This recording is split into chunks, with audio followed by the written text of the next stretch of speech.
So I've got Josh here with number 9 in Octavate.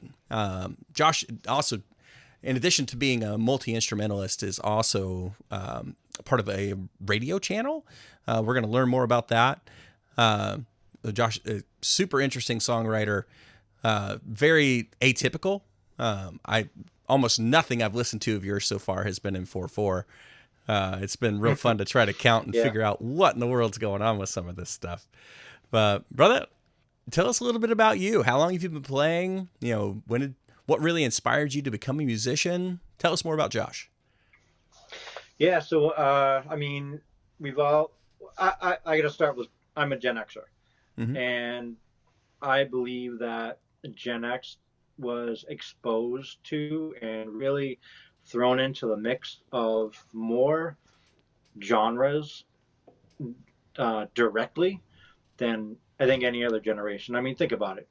I used to sit in the little closet playing my Legos when my parents would cook dinner and they put the headphones on me, and I'd be listening to Led Zeppelin 2, Led Zeppelin 3, Doors, Morrison Hotel, Jimi Hendrix, and Dark Side of the Moon, my favorite all-time album. Yeah. And so when I was 3, that's what I was listening to with my parents. And then, the 80s come and you hear like, Metallica, metal being born, really, like just after Sabbath, metal like really coming to its fruition. And I was there when it happened.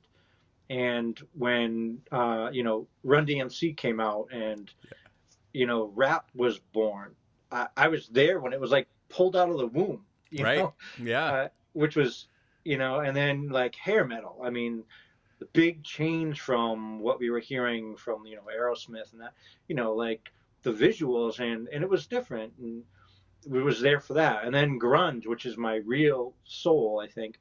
And then jazz. I mean, God, like think of, Miles Davis, like really getting lost in Miles Davis. All this stuff was part of me because it was going on when I was growing up. It was part of my life. And I don't know that any other generation was really exposed to such a different, mix of genres. And it's all part of me, and it's all part of like what inspires me to write and what inspires me like as a musician and songwriting to all these different genres. So it's funny when people are like, what genre is your music, or like what's your genre influence? Whenever the genre comes out, it's like pigeonhole yourself, right? And it's like I can't, because I mean I was born like loving Prince and Michael Jackson and Winger, and right. and like in the same on the same ride to school. So it's like it's impossible. So you'll probably hear a little bit of all of that in my songwriting and in the different projects that I do, because there's something inside me that wants to come out. It wants you to hear how I interpret how what Prince is trying to tell me. Sure. So it's I think growing up with all of those influences, starting with my parents, and then my uncle was actually in a band who opened for Aerosmith. Wow. In a band called Willow. So he was my hero. Yeah. And when he passed away from cancer a couple of years ago, I got 2 of his Gibson SGs, and so I tried to bring him with me wherever I go. And I've played his guitars live on stage and in Boston before, and I felt good about that. And some of my songs recorded, I've been using his guitars. So that's another influence that kind of drove me to create and want to be an artist in the music world. He would play. Sure. He played a double neck guitar and the keyboard at the same time, and he would be playing the keyboard and playing here and singing. And I was like, man, this guy is like ridiculous. So he never told me about the Aerosmith. It was my aunt who used to brag about it. He would be like, "Oh yeah, it was just one of those shows we played." And, so you have the 2 main projects. So you have number 9 and you have Hmm. Octavate. Yep. So what? Tell us about both of those. Yeah. So the way I think of it, um, where we are right now, this is my studio. Yeah. Um, all the magic happens right here. Hmm. All the songs you heard were actually recorded right here. Most of them were me playing everything except the drums. Hmm. And Octavate, I have SV singing for me, who's a friend, Hmm. and a great singer. Yeah. But Octavate and Number Nine, and something I had a long time ago, the Jack Prost band, um, were all written by me. Okay. So I come down here when I get inspired, whether it's like a bass line or a guitar riff or a chant, or even like a cadence, like a beat. I'll try to Sure. find that beat here and replicate it, and then I'll lay things over it. And I'll come down and I'll just start laying tracks down until the vision that I had in my head um, be, becomes complete, and then I can actually um, complete it, if that makes sense. So Totally. becomes complete in my head because I know what I want it to sound like, but I might not know exactly every note. So I'll come down here and just work on it for weeks, months, sometimes years, Hmm. sometimes just a couple days, depending on how easy it is for me to get it out. Sure.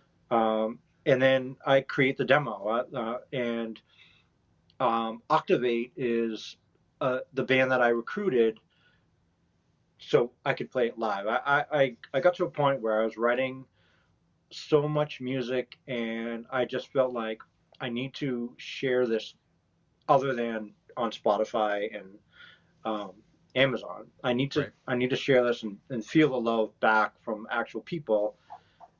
And I just wanted to play live again. It's been so long. Hmm. So I recruited the band Octavate, the four other guys, and taught them the songs and allowed them to make little changes and input, but not to like change the song. Hmm. And we went out and started playing the circuit. And in less than a year, we were nominated for the best hard rock hard rock metal act of 2023 in the New England Music Awards, which is Wow. pretty cool. Yeah. To be playing with this band in under a year. So that was like a huge accomplishment, but it was like a good pat on the back, you know. Uh, but Octavate is basically the band that plays my music. Hmm.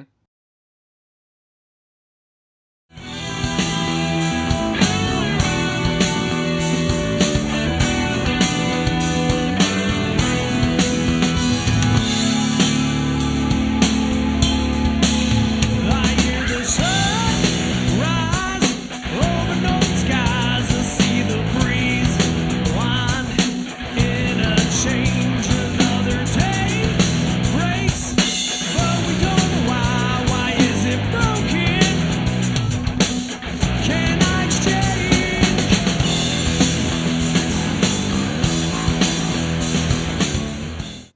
So it seems like you're kind of walking a tightrope between, being more of a traditional band and um, having higher guns.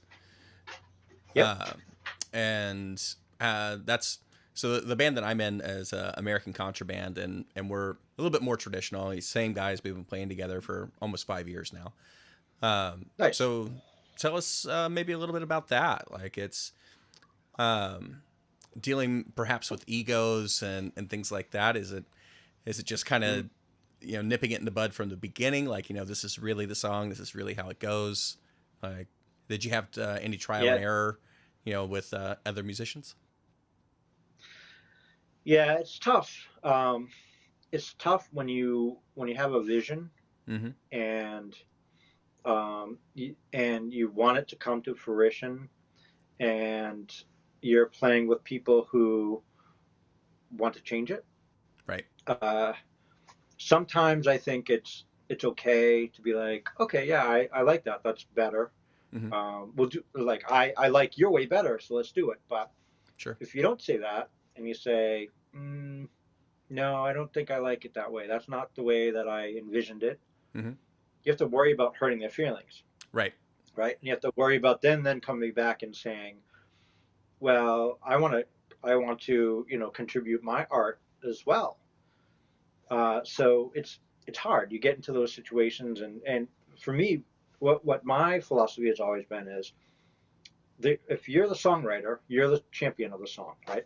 Right. You come, you bring the song, and the rest of the band, I believe, should say, I will do everything I can to make your vision come true, and I'll offer my own artistic, contributions. If you don't like it, that's fine. I won't. My feelings won't be hurt, Mm-hmm. and we'll get it done for you. And when I come with my ideas, I expect the same. Right. Or when you come with your ideas, I would do the same thing. If you don't like my bass line, even though I like mine better, Mm-hmm. it's your vision.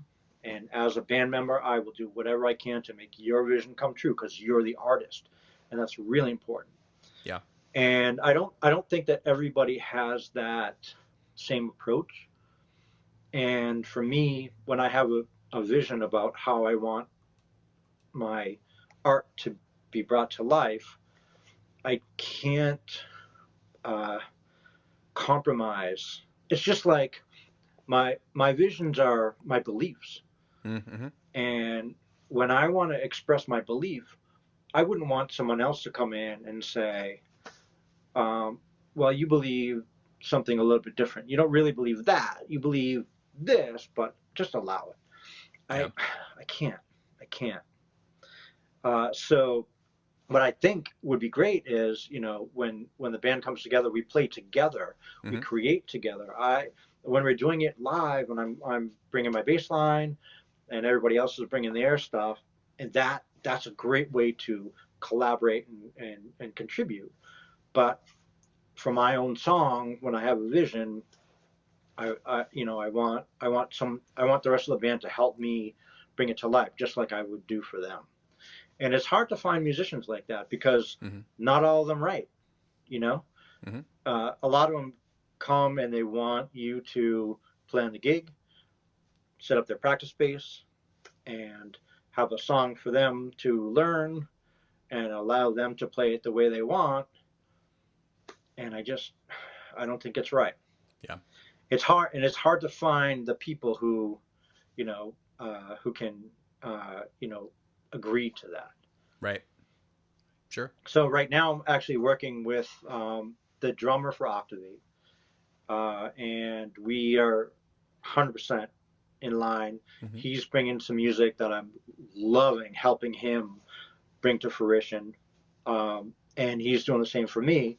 Mm-hmm. So the next iteration of Octavate is going to be a lot less of my songs and a lot more of collaboration in his Sure. songs, and I'm really excited about that. Mm-hmm. Like I'm not a control freak in that I want only my music to be played only my way. I'm just saying that I want my songs to be played the way that I envision them, and we're writing his songs the way he envisions them too, and I'm really excited about that because he's freaking awesome. Yeah. Right. Yeah, David is he's been the voice of reason for Octavate since we started gigging. Mm-hmm. He also plays keyboards, and Right he's on. actually the best musician in the latest iteration of Octavate. So it's kind of cool to have him um, helping me and saying, "Oh, let's try one note above that one instead." Sure. Oh yeah, look at that! Um, it's pretty cool. It's been really fun working with him and really digging deep into some new songs and new sounds. So, what's your goal? I guess with Octavate, and is that the direction that you want to go? Is this, or is it more like that's just for playing out live, having fun every now and then? Or are you trying to build that band?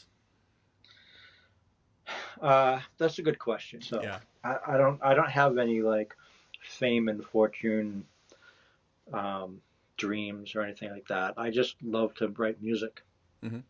I just I love creating and sharing it, and talking to you about it, and hearing back every once in a while that oh, we like your song. I love how you did what you did, especially when it's from people who get music, who are like, I couldn't tell that was a 7/8 until like I'm just like a geek like that. So Yeah. So looking at even just the number of Spotify streams that you have, all that kind of stuff, I know a lot of people place a lot of stock in that, but you're obviously connecting with a crowd. So you're finding your audience mhm. somehow, some way, and yeah, how do you get to 60,000 streams on one song? I don't know. Facebook. Yeah. Like I, I I I go down my Facebook feed all the time, and I learn about new artists and follow them, and I reach out and I say, dude, I love your tone on your guitar. What guitar are you using? What do Mm-hmm. And they're like I realize they're from like the UK, and they have, like I don't even know how many streams they have, but and they reach back out and they're like, we talk and we make a connection. They're like, hey, I'm making a playlist. I'll put you on. What song do you want? And I'll throw them the song I want, Mm-hmm. and you can troll other, well, not troll, but like scroll through um, other Facebook groups that are like sharing indie music, find the right ones, post my song that's most probably related to that particular genre, and just do that weekly. Yeah. And that's, I mean, I don't know how else to do it. Sure. You can't buy it because you get like kicked off of Google, get Spotify for that. Right. Yeah. Um, so it's you know just time and sharing with people and having other people put you on their playlists, and it's like a community thing. Like Mm-hmm. I do the same thing. Like I'll make a playlist, and I'll post something and say everybody share your best song, and then it's like I think it's the indie crowd is really supporting each other. Right. And I think when you can make a lot of connections with people who have people who listen to the playlist, that's the way to do it. Mm-hmm. For sure. I wish I had an easy answer, like you know what I mean, like, Right. oh, there's a service that you can get, and Yeah. but there's not. No, no, there's not, and there's a ton of videos, out there, how to get 1,000 followers in 24 hours and stuff like that, and it's of course all bullshit. Yeah, Somebody selling and something, then but yeah, exactly. yeah. So when it comes to the marketing for all of your different projects, are you the one that's kind of doing all of that? Are you delegating anything to the other members of Octavate in particular? Nope, it's just me. Okay, And right now there are no other members of Octavate besides David, the drummer. gotcha. So we're no longer touring with the two guitarists and the lead singer. Hmm. Right now, David and I are just working on creating new music for the next album, and then we're going to recruit a new band. Right on. So and it's always been me um, doing all the legwork, and uh, self-taught. Like I have no idea what I'm doing. I just you know follow a link. I'm like a private investigator. Follow a link, Yeah. follow a link, follow a link. Finally find someone, reach out, listen to their music, and or like listen to what they have to do, and when I like it, which I usually do, Hmm. reach out and say, hey man, good job. I love what you're doing, and just creating connections, and that's basically what I do. Yeah. I want to talk to you about your goals. So, do you just Mm. want to be able to just continue doing what you're doing? Assemble these bands, and go out and get that performance high, or are you trying to become a ghostwriter or something like that? I would love to have. I would love to get to the next level. Hmm. Um, I'm a dad, happily married husband with two kids. I have a career in technology, So I'm not a full-time musician, and I don't have time to dedicate that the same amount of time that other bands and musicians can dedicate to not only practicing, Mhm. but doing all the stuff that's needed to do to get to the next level. Yeah. So I'm just doing everything I can to share my stuff, and maybe someone who works for a label, or maybe a label will notice, or maybe someone else, I don't even know, will notice my songs and might think that they are good enough to help move forward to the next level, and that would be very cool. Yeah. Maybe when we start touring, we start getting bigger bills. Mhm. Right now, we're in the scene of Boston, on the biggest circuit, but not playing the largest amount of shows. Like, we're not opening for Jane's Addiction, which would be awesome. Sure. Like we're playing the three band bills at the well-known Boston and Worcester shows, which is awesome. I Yeah. love it.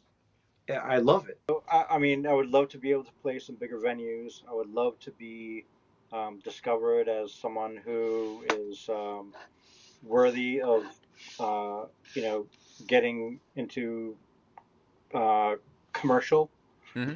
But I don't have the. I don't think that I'm going to get there. Just because it's so hard and it requires so much work, time, and I I don't have the time. Right. I have a job, and I'm a husband and a father. Yep. So I just don't have the time that other really dedicated people have. Mm-hmm. So like, what I want to do is make sure that I can continue writing music, because that's my real passion. Right.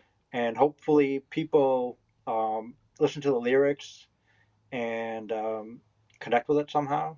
Mm-hmm. Listen to the beats, and that it moves them. Yeah. And the more people I can influence like that, and make a connection with, then that's cool. Yeah. So when you were talking about you doing most if not all of your recording and engineering in your studio where you're at right now, right? Mm-hmm. Yep. And so you're passing that on to a mixer, presumably? Yeah.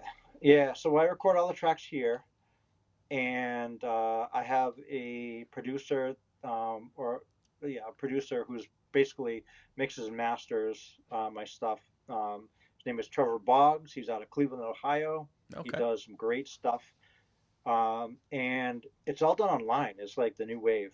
Right. I plug into my computer. I have my my interfaces. I use PreSonus Studio One, Mm-hmm. and I just plug right in and put my headphones on, and I just go to work. And when I have all my tracks done the way I think they need to be, I send them to Trevor, and he mixes and masters them. We go through some rounds, and when it's perfect for me, that's what you hear on Spotify. Yeah. It's easy as that, Yeah. I have not recorded an album in a studio. Wow. That's one experience that I would love to have. Sure. For fun, but right now it's like I'm doing my art is getting out there the way I want it to, this way, and that's pretty cool. Absolutely. And your songs, they really sound great. I would say definitely keep that drummer as long as you can, because drummers that can switch up time like that and play in all these odd time signatures, those are not easy to find. That's not your average bar band drummer. So. Yeah, David's amazing. He's so good. Yeah, he does a great job. So you should see him live. Yeah, right on. But yeah, I want to talk about some of your songs. So the first introduction that I had to you was the song "Thanos is Right." And so you have a few songs there that have a particular theme.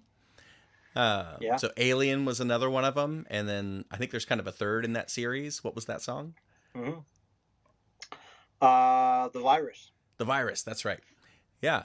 Mm-hmm. So talking about overpopulation. So can you tell us, I guess, kind of some of your beliefs there? Yeah.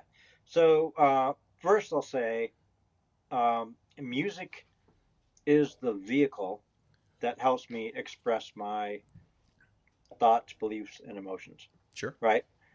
And I think that a lot of consumers don't like that. They want they want artists to play and sing something that doesn't go against their beliefs, or else be quiet. I didn't come here to hear your beliefs. I came here to hear your music. Yeah, shut up and play. But they don't but they don't realize that the artist is a human who has beliefs, and we're not doing this to make you change your mind.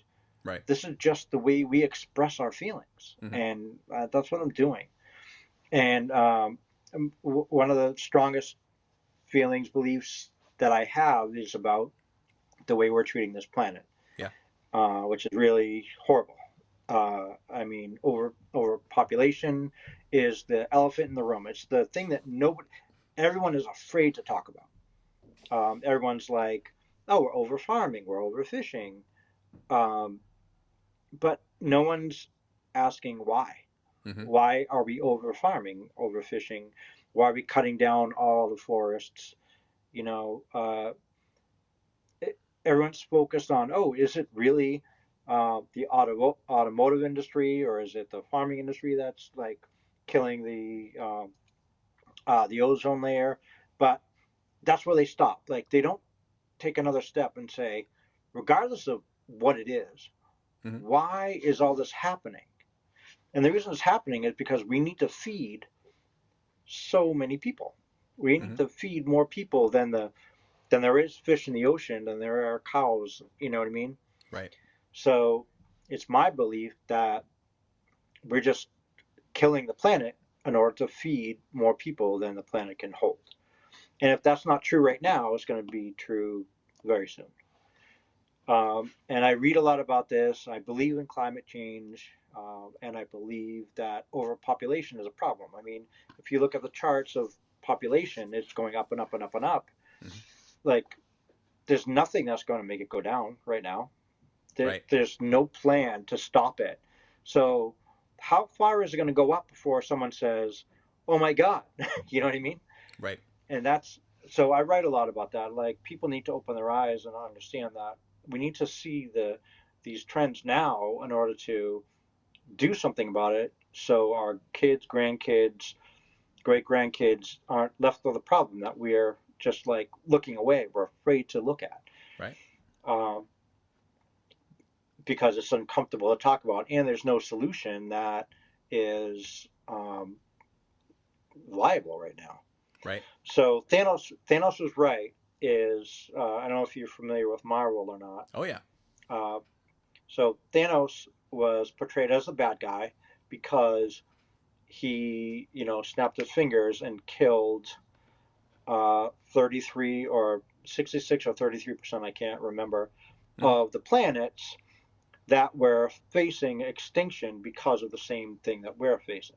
Right. And so they portrayed him as a bad guy, but did a pretty good job of bringing to light the fact that, or they let him say his piece, which makes total sense. If I didn't do that, your planet is going to die of starvation, and it's going to be horrible. So what I just did is I gave you 1,000 more years, right? And maybe you can figure it out. But he was portrayed as the bad guy, but the way I see it is Thanos was right.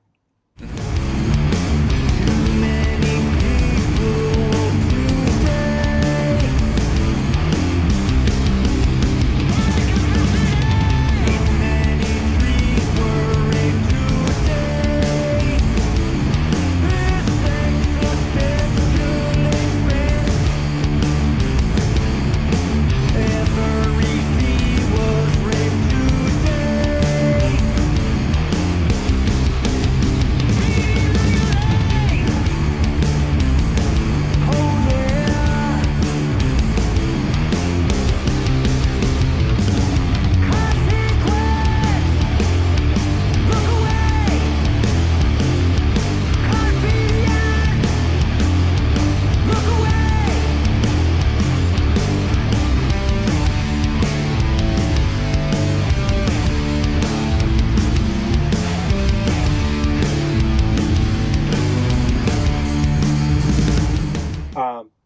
I read a lot about that, and that's the virus is about the fact that we are the virus of the planet. Mm. Matrix Right? Yeah. did a great job. What's the guy's name? Mr. Smith. Yes, Mr. Yeah. Smith Mm-hmm. did a great job of saying there's another. Humans overpopulate and they destroy everything. There's one other species on the planet that does that. Mm-hmm. It's the virus. And it just rang a bell, and he's right. So it's sad, but it's my favorite thing to write about. Sure. No, I understand. It's important. And we need to think about what kind of world we're going to leave for Keith Richards and Willie Nelson, right? Yeah. Right. So you were talking about kind of the audience response and maybe their expectation. And it reminded me of seeing this post that a guy said, I used to like Rage Against the Machine until they got all political. And Tom Morello responded like, what songs did you hear that weren't political? Because I'll delete them immediately. Right. Yeah. And so, yeah, I would say in America especially that we have this idea of that goods are unlimited, that, that the planet can continue to sustain us for forever. Doesn't matter, how much we're setting it on fire and, digging it up and all that everything's fine. Like, don't worry about it. Just keep buying, keep consuming, keep feeding the, capitalist machine here. Don't worry about it. Yeah. And but the real problem is that poor people just want to take all your stuff from you. It seems to be kind of the the popular idea these days. They want it for free. Right. Yeah. So it's not that these huge mega corporations are, destroying the planet. It's everything's fine there. Yeah, don't worry about it. Yeah. So I guess let's try to bring it back to music. You were talking about using PreSonus. I have a friend that's using that, and I'm kind of blown away. I'm using Logic Pro right now, and I'm feeling like, man, did I make a mistake? Because PreSonus seems really cool. From what I see, they're all exactly the same. Yeah. Like I've sat in on sessions where the producer has what's the main one? Pro Tools. Yeah, Pro Tools. And I was like, and I had to double take because I'm like, oh my god, this is the same thing as PreSonus. They're really the same thing. Yeah. They're tracks, and you can do everything that any musician or producer wants to do to those tracks. There's no tool that can't do what you want to do. They all do it the same way. It's just the button's in a different place. Right. Yeah. So So I mean, what you have it's fine. They're all great. And I still have like the vanilla version of it too. I haven't gotten into the plugins and all that stuff. And maybe that's kind of where it's at. But it seems like it's never been easier to create and promote music. I will say to record and promote music, perhaps. And I think because of that, it creates all these new challenges. So how do we cut through the noise? How do we, find our audience? There's just kind of a sea of information, and I think that doing what you're doing, really going out there and trying to market yourself and finding other musicians is definitely the only way I can think of to really get started. But you're also part of this radio collective or something like that. I'm not totally sure. Can you tell us about that? Yeah, Wave Radio Boston. It's a great radio station. It's located in Lowell, which is just outside of Boston. And their tagline is "We say FU to FM." Yeah, it's not commercial. Everybody there who has a show does it for the same reason that you and I are doing what we're doing now, because we love music.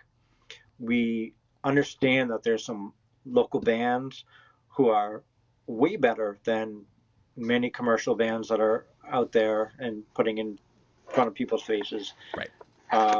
And we have them in, we talk to them, and it's just it's an amazing support group.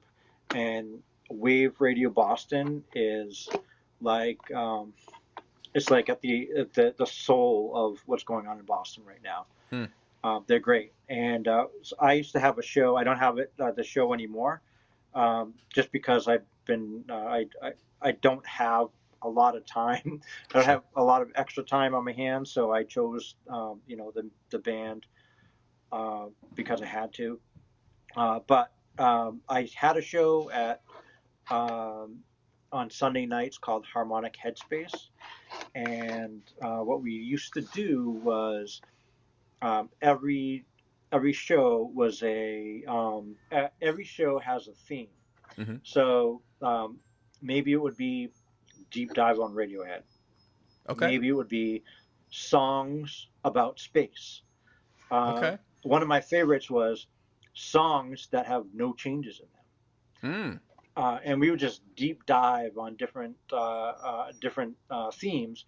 And I would be the harmonic guy because I'm the musician, and my buddy Astro, who is in the vinyl industry, would do the headspace, and he would always smoke a little during the show and after the show and before the show. And so we would just chat and deep dive on all these different things, and it was so fun. And we would have local bands in, and they could play live. Would talk to them and pick their brains about stuff, and it was so awesome connecting to other musicians and artists on the Boston music scene, and talk about the same things that we're talking about now, like what's your approach to running as a band, what's your approach to recording, what are your songs about, and talking to different bands in the area about that. And then just like geeking out about music. Yeah. It was so cool. And Wave Radio Boston, like I said, it's like the soul of Boston right now. Them in Boston Emissions, Angel Wood at Boston Emissions is another one who just really are in touch with and plug into the community. And whatever shows are going on, they promote it. They're there at shows, and it's so cool to be plugged in. Yeah, absolutely. Yeah, very cool. It seems like very few towns have anything like that. I know there's nothing like that in my area. That commercial, these mega corporations that bought up all the small radio stations. There's like one guy that does programming for every rock station on the West Coast. And the local DJs don't get to pick anything that they're playing. It's just the stuff that pays to get played, And so it's really awesome that you guys have, what seems like so retro and old school to me. But really it's the way that it should be, because it's a way that that it should be. Right. Totally. Yeah. So as a local musician in my area, there's not a single radio station that I could go talk to and be like, hey, I've got these new songs out. Can you play them? No. Can we do an interview? Oh, that sucks. No. You can pay me to advertise it, though, is pretty much the way that it works. So it does suck. Yeah. So Wave Radio Boston has shows every night. You can email them and send them your stuff, and they look and they'll be like, oh, I think you would probably be best on this show. Yeah. And they'd hook you up with that DJ, and then they would book you. And they bring you in and they just pick your brain, and it's great. It's not like the boring interview where they ask the same questions all the time. Like it's like this. Like we have a deep conversation about what we care about, and that's what artists want, and that's what the people want too. Like you don't want to hear the same answers from artists.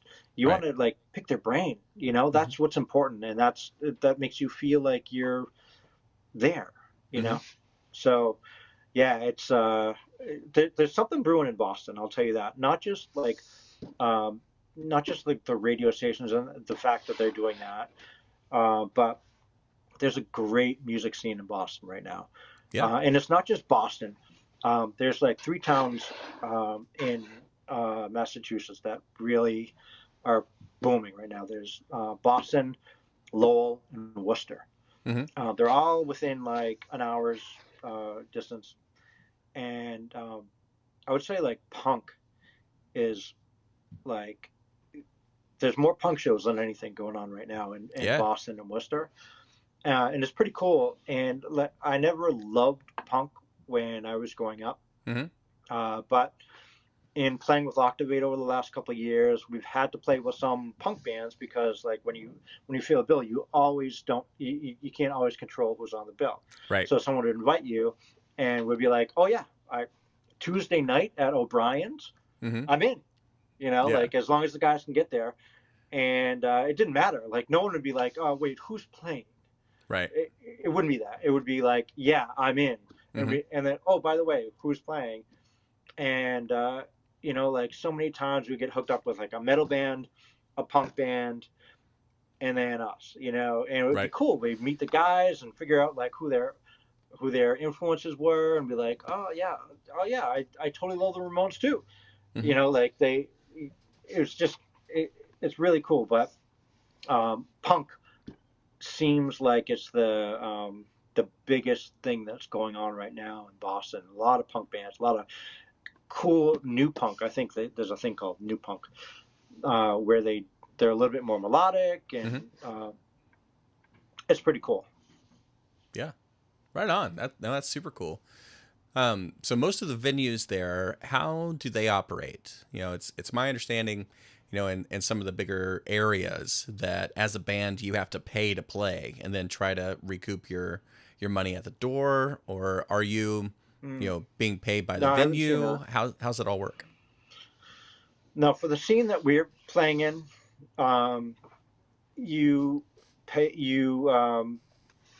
get paid by partial door and then partial how many drinks are sold.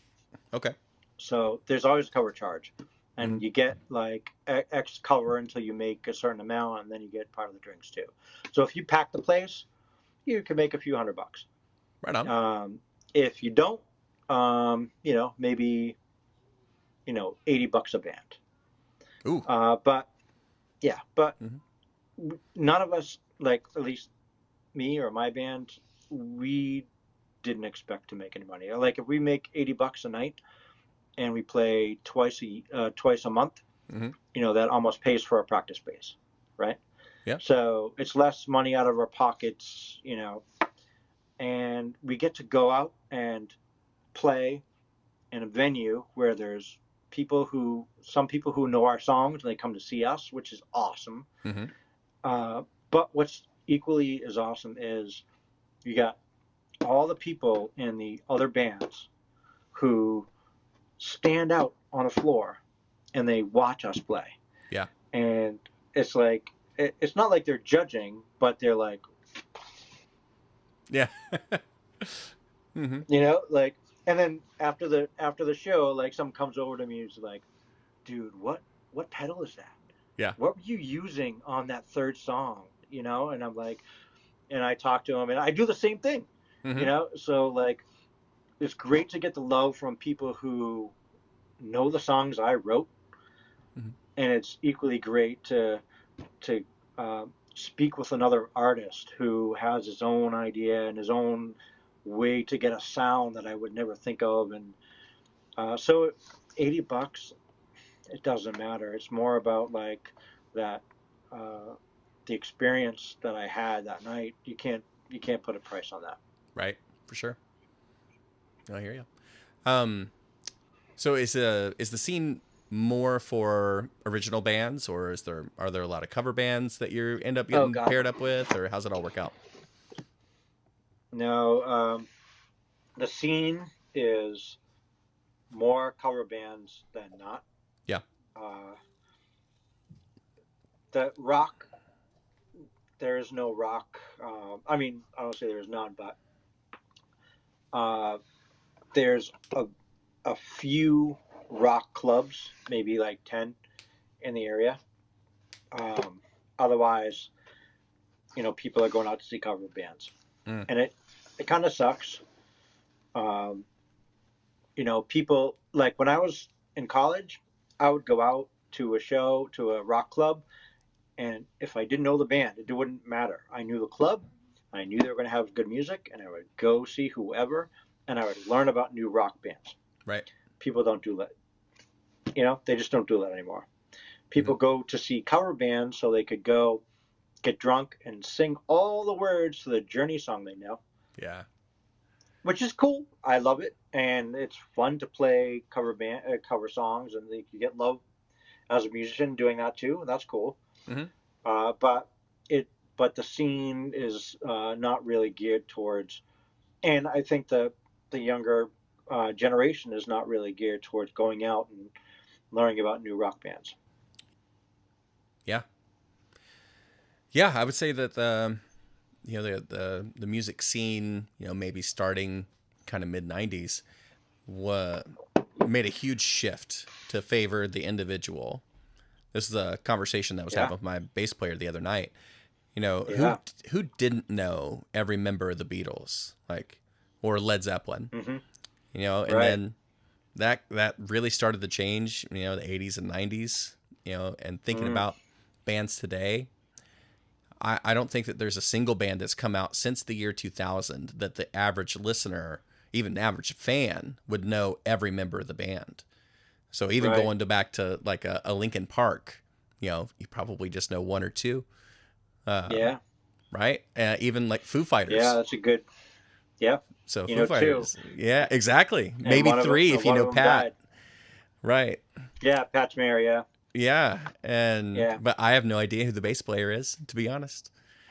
Yeah. So, of like active gigging bands that I can think of that are, these huge bands, Red Hot Chili Peppers was like the main one I can think of that probably everybody knows every member of the band, or the majority of people, Yep. Yeah. Yeah. But yeah, that's a good point. I never thought of that. That's a good point. Yeah, and so we saw this big shift where the labels were favoring the individuals. They'll just hire some guns around somebody that's workable and moldable, rather than somebody that's more talented. If you get along with the A&R guy and are willing to do whatever it is they tell you to do, kind of dance monkey situation, then that's who's going to get promoted. That's who's going to make it. And now, more than ever, it seems like you have to be a social media expert first. Yeah. And then hopefully you've got some music chops to back it up. But it's tough. It's really tough out here. I feel like that's the direction I've been forced to go in. Yeah. Because the way I see it, my art, I want to create. And I can't find a band who also wants to create similar art and has the time to do what I want to do. Right. So I'm kind of forced to be like, all right, I'm going to create my art however I can, with whoever I can find to play live, whoever I can find to produce, and just push it out that way, rather than find 3 to 4 other guys who have enough hours in their week at the same time as me, and who love the same music and want to go in the same direction as me, and also write like me. Like, that's impossible to find right now. It's impossible. Right. So I can't do the band thing. I can't, like, at least right now, maybe just I haven't found the right people, but I can't do the band thing. So I have to do the artist thing. I have to continue writing and doing whatever I can, finding whatever resources are available to me to make my pieces of art come to fruition. Yeah. The band thing is like, it's not an option. Yeah. Well, I mean, and that kind of ties back into, the the corporate greed and things like that we were talking about before. I mean, we're all Yeah. kept so busy that, following our passions, isn't something that most of us are able to do. Yeah. I'm a dad with 2 kids as well, and I Mm-hmm. work full time plus, and then trying to do something with music, and then trying to do this with being a creator, a content creator, and all that kind of stuff. Like it's difficult, and it's meant Yeah. to be that way. Like Mm-hmm. the powers that Yeah. be, whoever they are keeping us busy. And Totally. it always makes me think about, there was a class I took, an anthropology class in college, and it followed, I want to say it was the Wahari Bushmen. It was some tribe in Africa. And so the men worked 17 hours a month that was their dedicated amount of time to be able to provide for their families, for the tribe, all of that. And then the rest of it, a month, 17 hours a month. And the rest of it, was filled with, sharing stories, with, playing with their kids, with living their lives and doing the things that they wanted to do. So granted, they didn't have, the opulence that we have, but I feel like, in Western society, we've strayed way too far the opposite direction. And, we're spending all of our time working and none of our time really getting to enjoy it. And I don't know. It's that the whole work-life balance, and trying to figure that out. And and you know what the benefit of all of this is? What's that? Money in the bank. Yeah. It's money in the bank, which is just a number. Right. We're not using it. It's in the bank. Mm-hmm.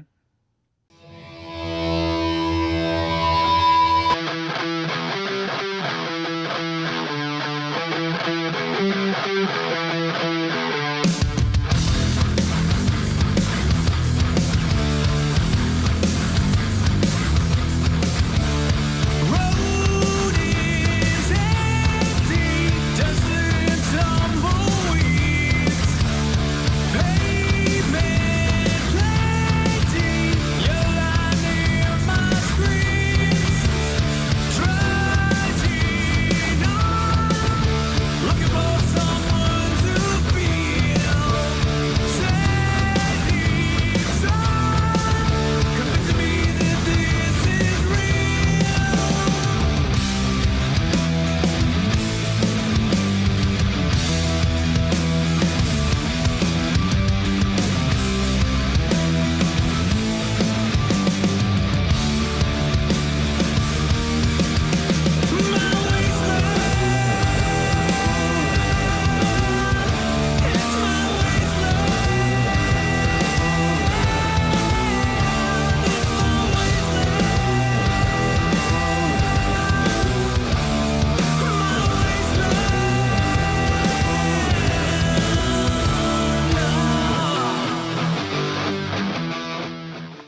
All right. Well, brother, this has been a fantastic talk. Really appreciate Very hanging cool. out with you. So looking forward to, sending you some stuff and, just let's talk. supporting you from a distance, whatever I can do. And yeah, Same here. right on. Cool. Matt, great talking to you. Thank you so much for having me on. Of course. Great to geek out about music. Always. Yeah. Right on. Well, hey, thank you so much, brother. Talk to you soon. All right. Thanks. You Bye-bye. too. Bye-bye.